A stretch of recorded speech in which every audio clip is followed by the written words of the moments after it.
Okay, so we are on day 2 of Mishlei 15:8. So let's review. Zevach, and you're first up in terms of ideas. If you I don't have the oh, follow-up fine, okay, answer, but like all right, fine. Yeah, with I'm just saying if you have. I'm just saying I'm giving you. Yeah, yeah. See, this is why I don't want it on mine. well, technically, if it was over here, it wouldn't happen. In principle, it could have happened. Okay, anyway, Zevach Roshaim Toeva Tovas Hashem Utfilas Yisharim Ritzono. The sacrifice of the wicked is an abomination of Hashem, but the prayer of the upright is his will or is what he favors. Okay, so our questions were, what is the subject of the pasuk? And what's the decision-making scenario? It seems more obvious for the Rasha because something occasions his korban, but less obvious for the Yashar. Meaning, is this talking about a specific occasion for his tefillah? What is that? Also, I'll just add here, is the tefillah of the Yashar being occasioned by the same thing as the Zevach Harushaim. Okay, that's kind of the approach that Ezra was taking of like there's a wrongdoing and like the Rasha runs to the korban and the Yashar goes to the tefillah. Okay, structurally speaking, is this an ABCD pasuk? Do we read it as the sacrifice and prayer of the wicked are an abomination of Hashem, but he favors the sacrifice and prayer of the upright? I also want to say, or do we read it as the actually, I'll just show it to you inside. I don't think he gives enough of a Pierce to have a specific idea, but the Hoil Moshe says, where's he? Hoil Moshe says, Zevach Rishaim B'li Tefillah. Okay, so an offering of the wicked without tefillah, and then he gives a little reinforcement to my definition of tefillah here. Shehi migzeras plilim. So tefillah comes from plilim, judges. V'hora asa, and it means don din al atmo, that he judges himself. He's vados chataso, and he adds in vido eroskate. That's 12 Hashem. Utfilas yisharim gam b'li zevach yiritzono. So I'm going to just add here.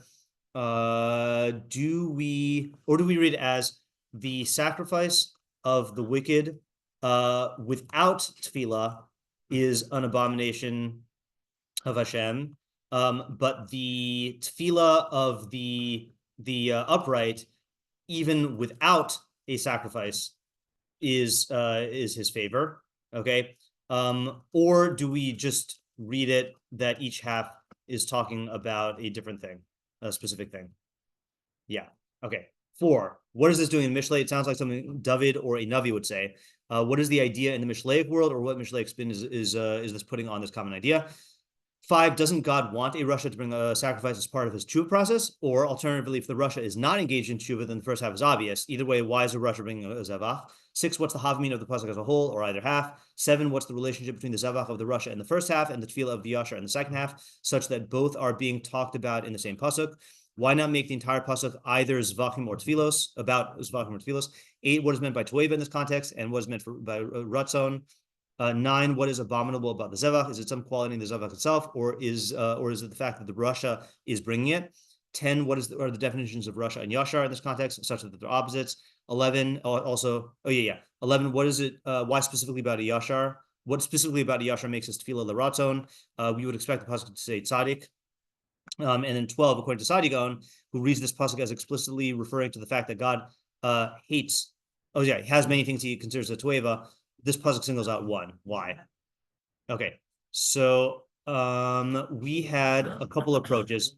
So I don't know if I should summarize Ezra's approach when he's not here yet. I assume he's coming. So I could start. Yeah, sure. Why don't you start us off? Yeah. All right, so I was saying I got the idea from the second half of the pasuk. Yeah. The second half of the pasuk, but the prayer of the upright is his will, or what he. That's no. It's his will. So I think that means that when an upright individual, when he does his tefillah, the idea of tefillah itself is to is to reflect, specifically your shiur, to reflect on yourself and what you want, if it's in line with the system, if it's good for you or whatever. Yeah. That's for that individual, it's he by his entire lifestyle, it's going to be in line with it, and like he's his tefillah will be in line with what's right, right? Yeah. So that's good. Now the sacrifice, the way I'm learning as like a sacrifice is kind of like a tefilah on steroids, like, Okay, interesting. and what I mean by that is There's support for like that in the the meforshim. action, Yeah. like the action of the korban, it's kind of like you're more engaged and you're more It's involved. definitely more emotionally involving and also costly. Like the fact Yeah. that people, by the way, I think that's an under advertised point about Korbanos. It's expensive, like, and I know there's different Korbanos that fluctuate in terms of cost, but like it's a big thing, Yeah, like Yeah. the prayer is kind of like, I don't know. I just feel like if I were doing korban versus davening, I would have more of an impact on me. Prayer honestly doesn't do much for me right now. Yeah. So like, so like it's just like it's so little that like it'll still make a huge um impact on the upright individual. Yeah. Okay. But the korban, even though you're so involved in it emotionally, psychologically, whatever, it's not gonna do anything. In fact, it's gonna be worse for the it's gonna just be even worse for the system as a whole because the rush is just gonna distort it and it's only going to feed his riches and create more damage in the world, Yeah. and that's an abomination. Yeah. Okay, so I think there's a possibility that Sadyagon is going to take your approach. Okay, I just want to just describe what I found when I looked at the meforshim on this pasuk, which is that I'm kind of borrowing my metaphor from my Tehillim shir of like landing the plane. Okay, but this is a different metaphor. Is I think there are certain pasukim where each of the meforshim is so radically different that even from a bird's eye view, you can tell that what they're saying is different. Other pasukim, like if you just go through the meforshim here, you'll see that a lot of them sound like they're saying the same thing. And it's possible from a bird's eye view, like they all look like they're saying the same thing. And then the closer you get, then the more you realize that there are nuances. And I don't know which ones are saying the same thing in different words and which ones are different. So let's go through a couple of them. And I also found some of them I think kind of supports you-ish. So let's start with someone that I think supports Ariel. So Sadigon, not in yours, but in the parish of Sadigon, says, Inyan davar zeh shatfila tirchasa pchusa min hazvachim. So the tircha of tefillah is less than the zvachim. Okay, and then kafech on tircha says, Afal pish asiyasa kala min hazevach. Even though doing tefillah is lighter, right, than the zevach, or easier, b'chol zos he ritzuya min hatzadik yoser mizivchei harashayim. So nevertheless, God, it's more desirable to God than the zevach of the rashayim. Okay, so let's see what Sadigon says more. He says, Klomar shetfilas hatzadik chashuva mizivchei harasha. So it's more chashuv than the zevach of the rasha. Ki tzadik mispala shlo ahachet v'rasha ino makriv ela ahachet. Amru hine shemo mizevach tov. Okay, so I guess that last part is not exactly in line with this, but he is talking about like how, again, he used the word easy and tircha, right? But like it's you get the impression even tefillah, like this non-weighty action, because the yashar is already in the framework of thinking about himself and trying to align himself with God's will, the tefillah will help him. Whereas the Russia, like even I guess, okay, this is not a good analogy, but like bringing a korban is like going to jail. Okay, meaning it's impossible to go to jail even for a week without like being emotionally impacted, and it's costly, So there are people who like go to prison, they get out, and then immediately, commit the same thing again. Like, so even a zevach that has this huge impact on him and it's costly does not, what do you call it? Does not change anything because he's not in that framework. Yeah. Yeah. All right. That's good. Moshe, can you either use your phone outside or just stop using it? Thank you. Okay. So let's just write this down for Ariel. So Ariel, yeah, do you want to add to that? You have a different idea. What's the subject? I think it's going together with it. Maybe there's a little bit of a different idea. Yeah. But I would say this seems that depending on a person's whatever they come into a situation with and how open they are to seeing things, how open they are to like changing their mind, open to anything like that, that has a much greater impact than the actual particulars of the event that they are going through. Yeah. So for here at the Yashar, even if it's a smaller thing of Tefilah, but he's in such a different mindset that then that will enable him to get so much more out of this experience than the Zevach will do for the Rasha. And I think, and then just in a very practical sense of prompting oneself to be in that mindset to then get these Yashar benefits instead of falling into the Rasha downsides. Okay, good. So I think that complements what you said yesterday very well, and I think both of your ideas are kind of in the same zone. So I'm just going to put the Sadigon and Ariel thing into words here, which is that compared to Korbanos, Tefilah is easy and light is just call. I don't know, is call. Okay, call. Was it? Yeah, no. Yeah. And yet, since the Yashar is already oriented towards perfection, okay, because they see working definition 1, then even a light mitzvah can have a huge impact because of who he is and what he values. Whereas even the heavy hitting, costly visceral korban, visceral figuratively and literally, right? Because you got to get his guts out. Is doesn't have any impact on the Russia, who is not primed for growth and tshuva, etc. So I just want to throw this out. You don't have to answer this right now, but I want to say like the subject and then the takeaway, because it would be really nice if this was not about Korbanos Davka, because it sounds like we have a lot of potential to expand this to other areas. Yeah. Yeah. So I mean, the other question that I had was, I mean, I'm kind of trying to say more because the pasuk says it's an abomination. Yeah. It's got to be more than just. It doesn't. Yeah, correct. That's a good point also, right? So the question is why such strong language of abomination? Yeah, and this is where a lot of the other meforshim I think like intersect. Yeah. Yeah, like I had an analogy, like at least given Tocha or like Musar, like some people, if you just like, for some kids or some people, you just tell them the idea and like they'll understand and they'll just stop. Other people, you just have to like break their teeth. Yeah, there's a good pasuk that but that doesn't explain the embody this. Techas ga'ara b'mevin mehakos ksil mea. Rebuke frightens a maven more than hitting a ksil 100 times, right? So meaning like just the rebuke will frighten him. And I think the way we understood this is a maven is someone who's more than a chacham. Chacham just sees the roas hanolad in terms of like the immediate consequence, but the maven can expand it and apply it to many other particulars. So if you just tell the maven one little thing that he is an oversight that he has, he'll immediately expand it and think to himself like oh my gosh, like there's so many mistakes I could have made, and you're pointing this out, and he'll be afraid of like that future consequence. Whereas the ksil, you can like beat him up, and it's not going to like beat any sense into him. Yeah. So I thought of the abomination thing. So it's possible that maybe you could say that if the Russia's doing this, and the Russia is kind of like making, let's say it's like it's a whole scene, bringing the carbon, it's like it's a whole scene. Yeah. Right. And if people are observing this, there is like an element, there is like an alert to it, like if people may be attracted to it and like, he's just really distorting the idea of Tefilah. Carbon is just another form of Tefilah, and he's distorting that for other people. He's completely that's interesting. So he's distorting it for other people. Okay, not for himself. He can't for himself. Okay, that's a good approach. Okay, yeah. This might be actually a good. Okay, hold on a second. I've got a crossroads here.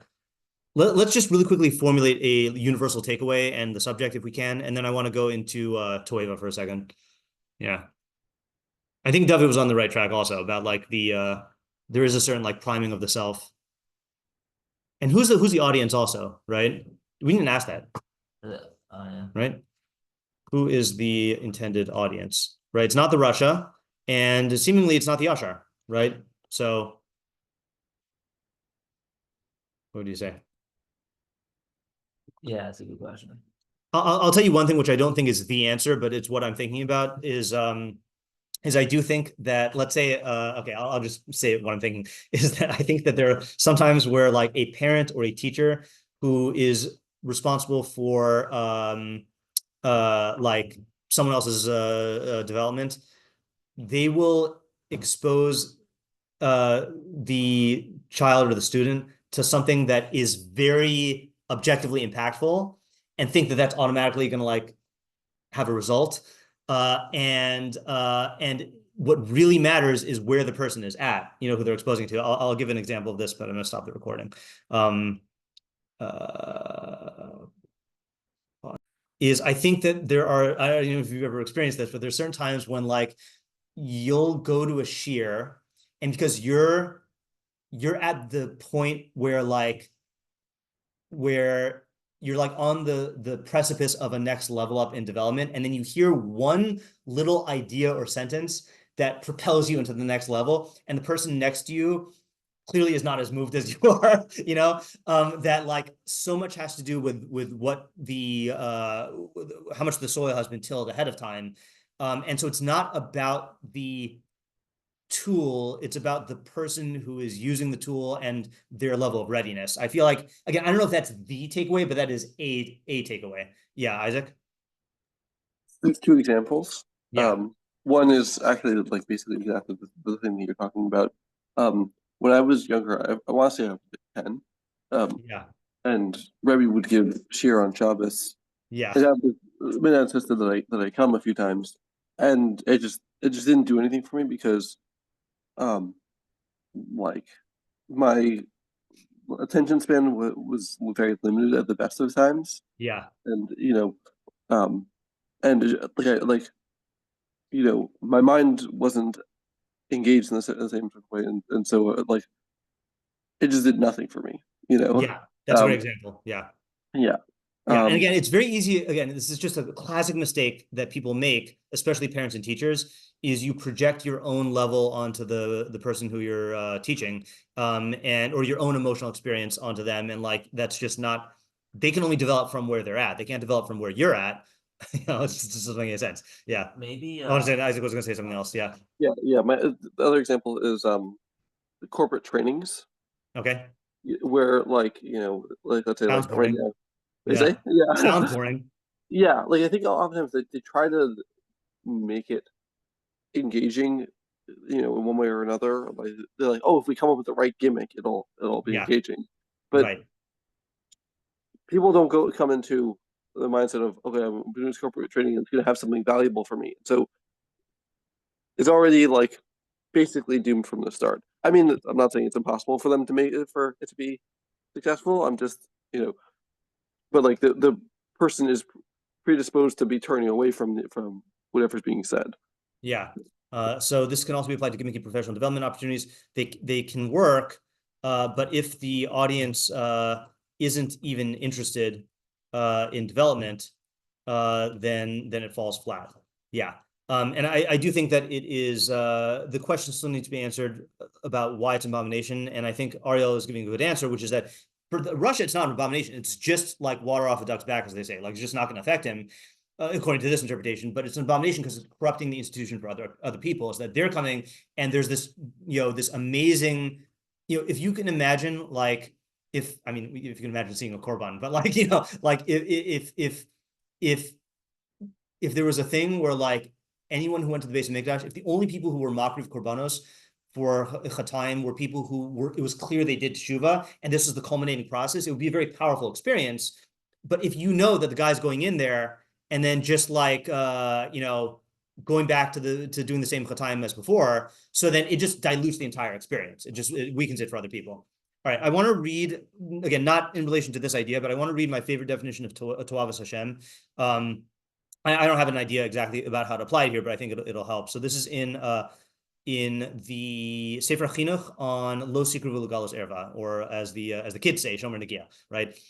So he says, V'nichbal halav be'isur zeb amro lo tasu mikol ha'toevos, sheyichlal kol inyanim ela shem toavas Hashem yisbarach. Okay, so the all of the arayos are called toeva, and then some of them are singled out, and they're all called chukos ha'toevos.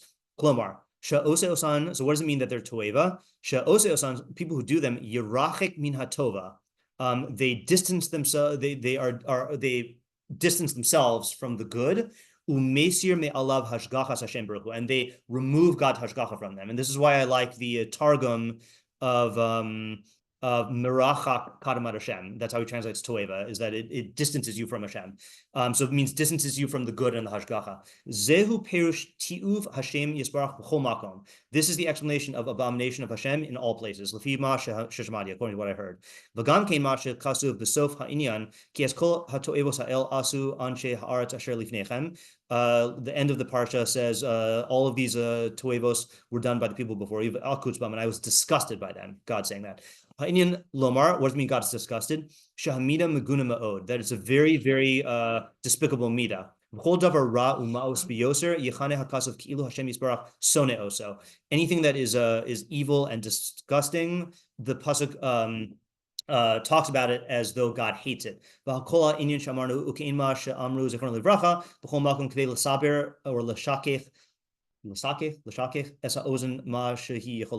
basically right? Okay, so the I'm just gonna take this down in the notes here. Is that this is my working definition of toeva,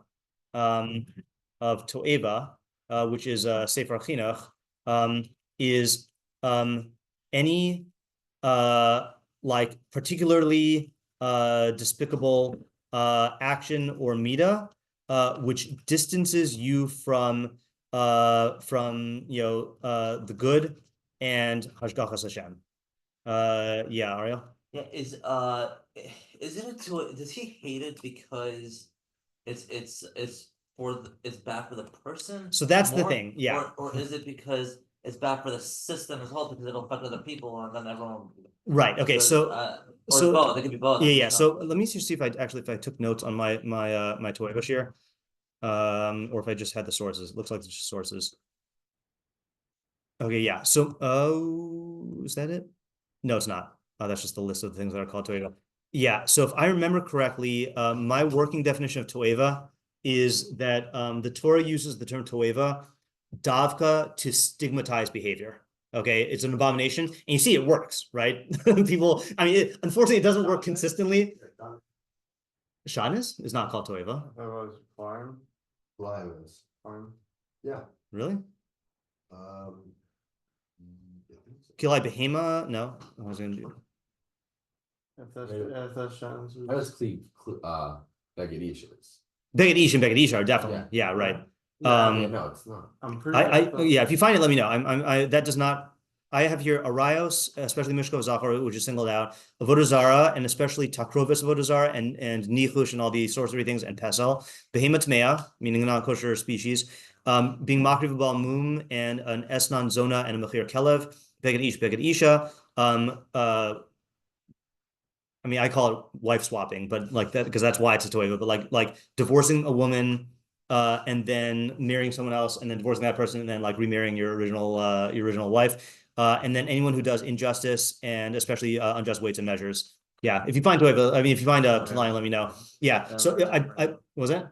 I'm just looking it up. Yeah, I believe my theory is so my theory is that toeva is what the Torah uses to stigmatize something, but it could stigmatize something for three reasons. One is that the thing is really bad. Okay, so Avodah Zarah would be an example of that.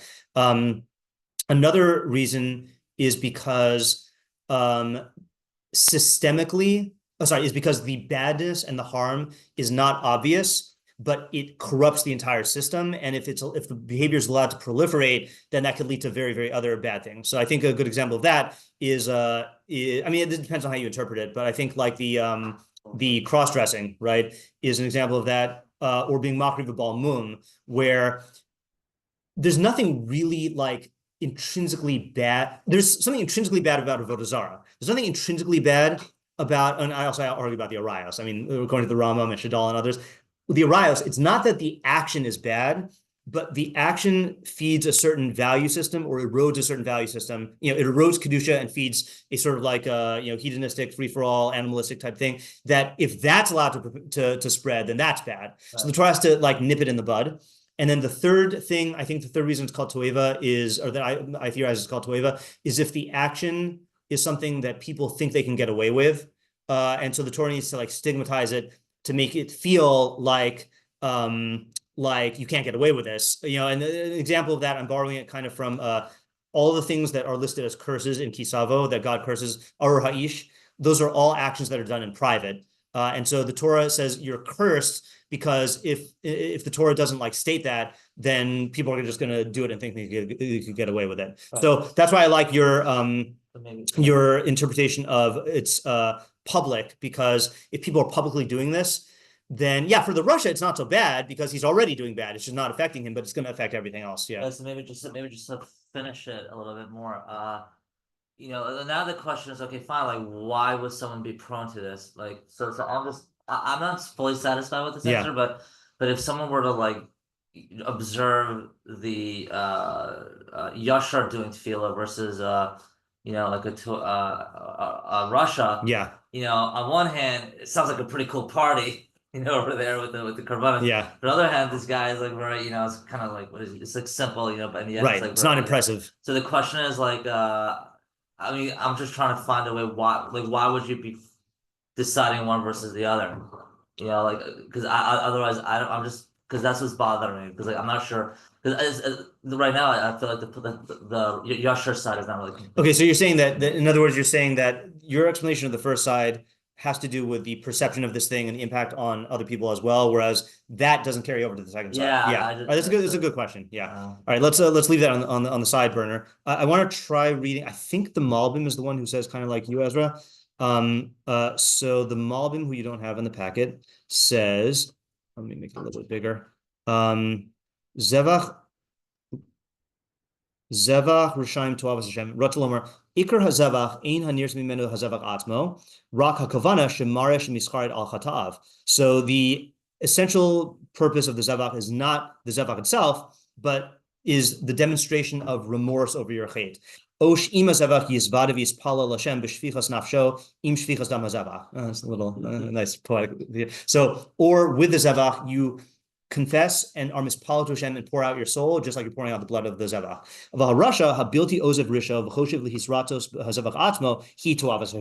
But the Russia who does not abandon his evil way and thinks that he can appease God just with the Zevach itself, that's a Toavas Hashem.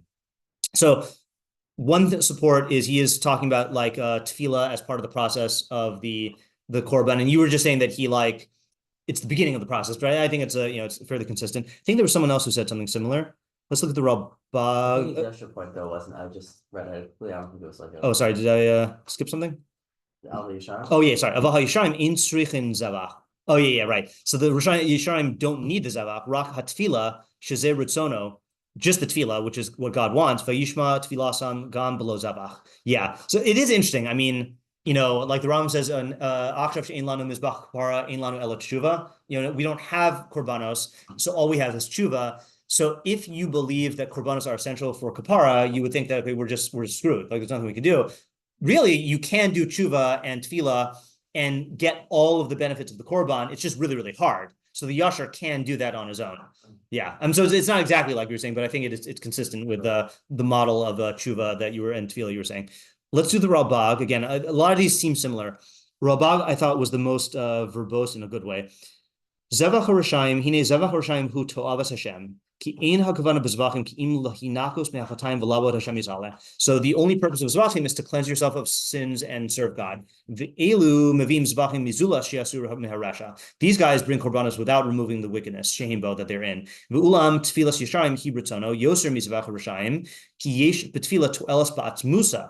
tefillah has an intrinsic benefit. Oh, so that's actually better paired with the Malbim, right? The Russia thinks that the Zevach has intrinsic benefit, but it doesn't. It's just a means of furthering your tshuva process. Mm-hmm.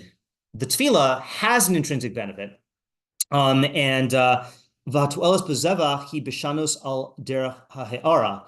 Okay, I sent in a funny correction this morning. I sent a correction also. There should be a period here so they don't think that it's calling Sefer Vayikra to Lavas Hashem.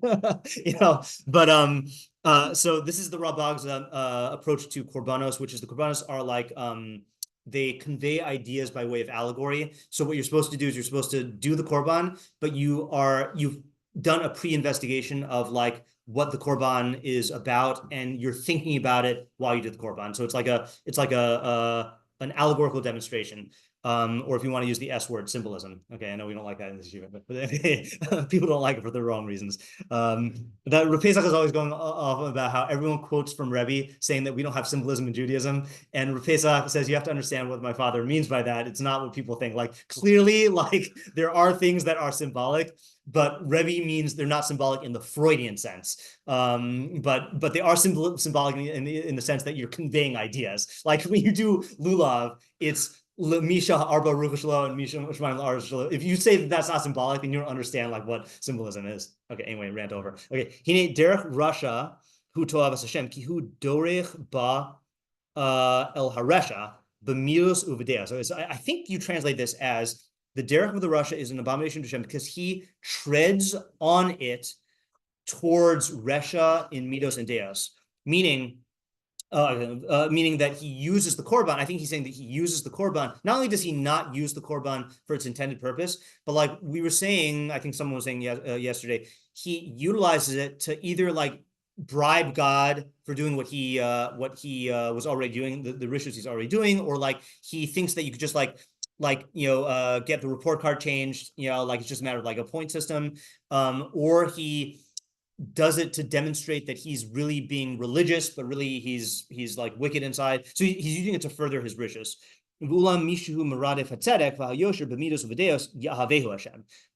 So someone who's pursuing righteousness and uprightness in midos and deos, God will love. Yeah.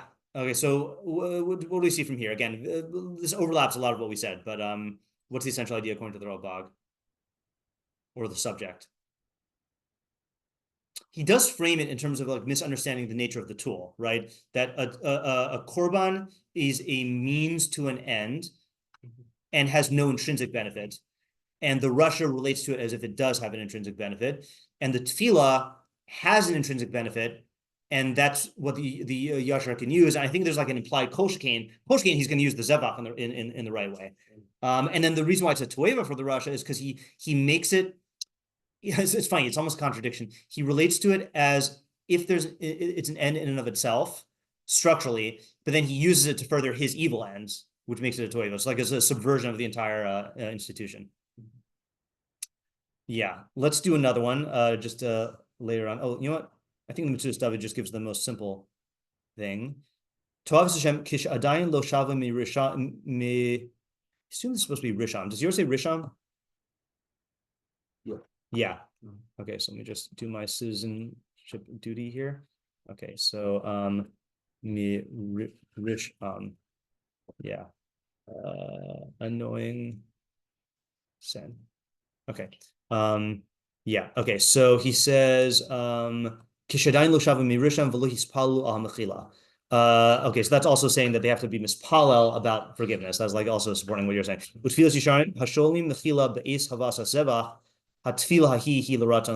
interesting. So he's learning it as that he's learning as an ABCD pasuk that the zevach and tefillah of the Rasha are Toavas Hashem because they only bring the zevach and they don't do a tefillah for mechila, meaning they don't engage in this self-analysis. And then the Yashar definitely brings the Zevach, but he is accompanying it with the Tefilah that is L'Raton.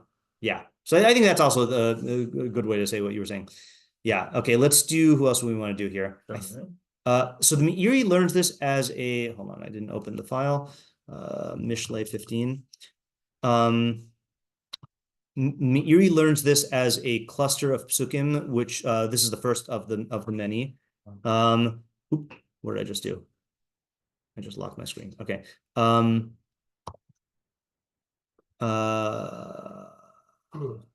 so the next one. That's the last pasuk. Oh, interesting. So the next one's also about a Toeva.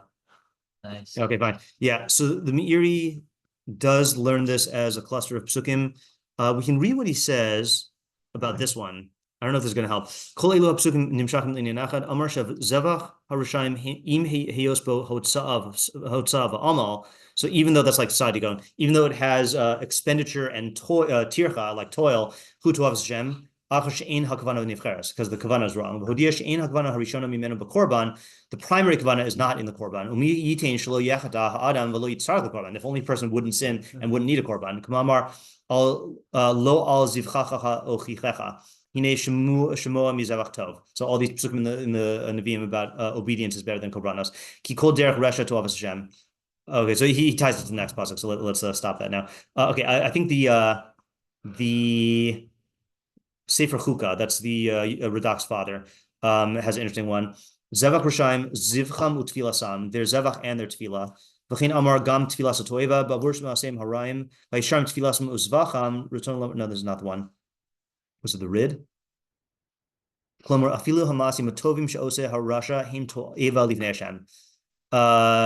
Lefi she'enam osim osam l'shem shemayim ki'im lihisyaher v'lifshot tlapav. Yeah, that's not a new idea, but what's the reference to lifshot tlapav? To spread out its hooves. Is it like the lo sochal v'toiva? So they're like trying to make it kosher. Yeah, right. So this is the Rashi brings it down on the chazir, right? Is the chazir does not chew its cud, but it does have split hooves, so it shows its split hooves as if to say I'm kosher, right? So he's saying that that's the motive of the Rasha, is he's doing it for public show, which is it's in line with what you're saying, but it's even worse because it's not just saying that people will. It's not just saying that maybe this is actually an answer to your question. Okay, meaning Ariel was initially saying that this is going to weaken the public spectacle of the Korban, which is true, but it's not just that. It's that the Rasha is trying to demonstrate his religiosity to make himself seem righteous, right, when really internally he's not. So can we extend that reasoning to the second half? So yeah. Did you say? I don't know if you can say this even like theologically or not, but did you say those are fun? Yeah. You say like even when the Yashar does a bad thing, they're trying to get closer to Hashem, so God will look at it. I mean, there is slightly more favorably. There is a sugya of Avera Lishma, right? I mean, that is a thing that they do. I don't know if that's in general. I think the closest I would say to it is there's a chazal that says like if you see a Talmid Chacham sin today, that don't be merhahar after him in the morning, meaning that he's already done tshuva, meaning that like for them, I mean, again, it's not exactly what you're saying, but it's in the spirit of what you're saying, is that even their chatayim, they utilize as an impetus to get closer to Hashem. Right. And that's like we say, b'makom shetzadikim gmurim omdim, b'makom shebali tshuva omdim, ein tzadikim gmurim yicholim lamod, that the Baal Tshuva is on a higher level than the Tzaddik in a sense, because he's utilized his chatayim to get closer to Hashem, not l'chatchila, but like b'diavad, like after the fact. So yeah, maybe you can say that. So let's just try, yeah. I mean like they're dafka. No, they're engaging in sin for that, yeah. Like they mistakenly, they were trying to go to God. Yeah, right. Accidentally. Yeah. I'd be open to that approach. So in other words, the Rasha is utilizing mitzvos to further his resha and to make himself appear like a tzaddik, and the Yashar uses his chatayim to get closer to Hashem afterwards. And I would say like he's also not caring about the religiosity; it's just between him and Hashem. In other words, like he's not defining his religiosity based on public appearance. Yeah. Yeah, I make a good distinction between a zevach and tefillah, because the zevach specifically is something in public. The tefillah would be something that's usually defined by. Right. Yeah, that's good. That's a good call. Oh, side point, which we're not going to go into, but I don't. There's for some reason, one of the most popular commentaries on Mishlei is the Vilna Gaon, who I find like some of his stuff is very much in line with our derech, but he also uses he applies it a lot to Torah and mitzvos, and like sometimes has like symbolic interpretations. Anyway, he's insistent that zevach does not mean korban for a chet. He says zevach is davka shlamim, which makes sense. Because isn't shlamim like similar to like a tefillah versus a chet? Yeah, right. So the only thing is I'm not learning this pasuk shuva. I'm learning this pasuk as total tefillah. Okay, so the only thing I'm curious about is like he's very insistent on it, but like many of these meforshim seem to be saying that it's about a chet, And like I also I know the Vilna Gaon knows Torah more than I do, but like, is it true that zevach is not used? I thought zevach was also a generic korban term that it could be talking about, But anyway, isn't the context for tefillah? Well, the second half is tefillah, but it depends on what you're contrasting it with, right? So, like, if you take Ezra's approach and, like, Rabag or whoever we just read, that it's being mispalel for mechila, then that pairs with the zavach. Or Sadi Gaon. Yeah, he's more tefillah though, no? Sadi Gaon, is it? Can we tell from Sadi Gaon? We did, yeah, yeah. And we didn't finish analyzing. We finished reading it though. The Rasha is inu makrib al hachet. Yeah, you're right. It is like Sadi Gaon. He's not saying it's makrib on the chet. That's interesting. Yeah, what were you saying? I think if I remember correctly, the Gemara discusses which type of korban it's referring to. I think. Oh, this one. Okay, all right. So maybe that's where the Vilna was getting from. He did learn Gemara. Yeah. Right? Yeah. Okay. Who else had something here? Rבינו Yona. Again, very very sparse. He says, so that's a reference to Koheles. Shemor raglecha kasher telech el beis haElokim. Guard your feet when you walk to the house of God. The karov lishmoa mites haksilim zavach. And for to draw near to listen is better than to give the sacrifice of ksilim. Ki inam yodim lasos ra. They don't know that they do evil. Okay, yeah. I mean, I started this morning to like look into this pasuk, and I was like, no, it's too much for now. But then Rבינו goes on and he says, Perush karov lishmo latzadikim hashomrim raglam kasher yelvel beis haElokim v'gam zeh halashon mishar halashon. So he says the tzadikim are I don't know how he's learning karov lishmoa. I don't know if they draw near to listen and they guard their feet when they go to the beis haElokim. But he says this is also part of the shar halashon, which we must have missed when he said that there's going to be a bunch of pasukim about speech, because we have been doing pasukim about speech, but he's saying that this is a pasuk about speech. And so I feel like that's a juicy clue, but I don't know what to do with it, because he's saying that the ikra of the pasuk is the second half, that's about how tzadikim use tefillah, but I don't know. You do notice, by the way, that he does not say yashar davka. He just says it's about tzadikim. Yeah, Isaac? Yeah, maybe this goes along with Ezra's idea about how, like, when the Russia does something, even let's say someone else, he's gonna he thinks he can do some sort of action to make it better, but and then it's perceived as a tueva because he's not really addressing whatever the fault is. Right. But the tzaddik, he is just like quote unquote just talking, but then that's that gets ratzon. Okay, yeah, that's an interesting point. So I'm going to put this in my terms. I think this is the same thing in my terms. Is that the Russia does a bad action, which is like an external action, and then he thinks he can correct it through an external action of a korban. But in reality, the external action stemmed from an internal flaw, whether in midos or deos. And so if you're going to use an external action like a korban, it has to tap into that internal reality. The tzaddik or the yashar recognizes that it stemmed from an internal thing, and even though he's also just engaging in a light external action like a speech, he's using it as a means to prompt the internal change. Similar to what we said before about the sadigon. Yeah, last thing, and then all right. So practically, I'm still a little confused of what to walk away with. Yeah, I know, me too. Yeah, that's what I want to try to bring home here. So, and I don't even know how many ideas we have. One idea that's definitely the case is that I like that idea about the Ralbag that the korban is really a means to an end, and the tefillah is an end in and of itself. So the yashar uses the tefillah for its proper end, and the korban he uses as a means to that same end. The Russia not only relates to the korban behaviorally as if it's an end that I could just check it off the list, but he uses it as a means to further his wicked ends. And so that's like it. That's why it uses such strong words as toeva and ratzon, because God hates it because he's totally perverting the institution and doing what Ariel said of rooting it for others. And the yashar is engaging in tshuva in the right way. What else do we get out of here?